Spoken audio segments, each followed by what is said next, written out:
키워드를 통해 이슈를 알아보는 클릭 키워드입니다. 오늘의 첫 번째 키워드, 마이너스 물가입니다.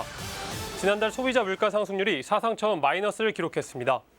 통계청에 따르면 9월 소비자 물가 상승률은 마이너스 0.4%를 기록한 것으로 나타났습니다. 물가 상승률 마이너스는 통계 작성 이후 54년 만에 처음인데요. 국제 유가 하락과 농산물 생산량 증가가 주요 원인으로 뽑히고 있습니다. 물가 상승률은 지난 8월에도 마이너스 0.04%를 기록했었는데 소수점 둘째 자리부터 반올림하기 때문에 0%로 발표된 바 있는데요. 실질적으로 2달 연속 마이너스 물가인 셈입니다. 올해 1월 0.8%를 기록한 이후부터 지금까지 물가 상승률이 이렇게 장기간 1% 아래로 떨어진 경우는 2015년 이후 처음입니다. 물가 하락이 장기화될 경우 투자와 소비가 감소하고 상품 재고가 늘어나고 있다는 뜻으로 해석되는데요. 일각에서는 이러한 이유로 디플레이션과 경기 침체 가능성을 제기하고 있습니다. 이에 통계청은 일시적인 요인으로 인한 것으로 디플레이션을 우려할 상황은 아니라고 밝혔습니다. 두 번째 키워드는 전세대출 규제 강화입니다.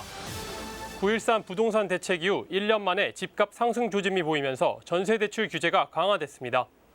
주택 매매에 악용되던 갭 투자 등 이른바 편법 대출을 막기 위해서인데요. 지금까지 2주택 이상 보유자나 부부 합산 소득이 1억 원을 초과하는 1주택자에 한해서 공적 보증이 제한됐지만 이달 말부터 9억 원 이상의 고가 주택을 가진 1주택자까지로 확대됩니다. 현재 서울 아파트 평균 가격이 8억 7천만 원인 걸 감안하면 사실상 서울의 웬만한 아파트를 가지고 있는 경우 전세 대출을 받기란 힘들어 보이는데요.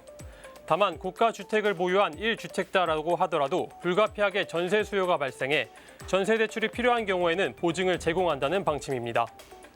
정부는 시장 상황을 계속 점검하면서 필요시 대출 규제를 추가로 보완하겠다고 밝혔는데요. 이달 말 시행 예정인 분양가 상한제와 맞물려 주택 시장에 어떤 영향을 미칠지 관심이 쏠립니다. 마지막 키워드, 두발 자유화입니다. 불과 10년 전에만 해도 중고등학교 시절 파마와 염색을 할 생각은 꿈에도 못 꿨죠. 하지만 앞으로 자유로운 복장에 파마와 염색까지 한 학생들의 모습을 쉽게 볼 수 있을 것 같습니다. 작년 9월 서울시 교육청이 서울 학생 두발 자유화를 선언했죠.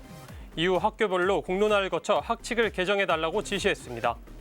그 결과 현재 서울 중고등학교의 95%가 머리카락 길이를 제한하고 있지 않고 파마와 염색을 허용하는 학교도 절반이 넘었습니다. 교복 착용 또한 자유로워졌는데요.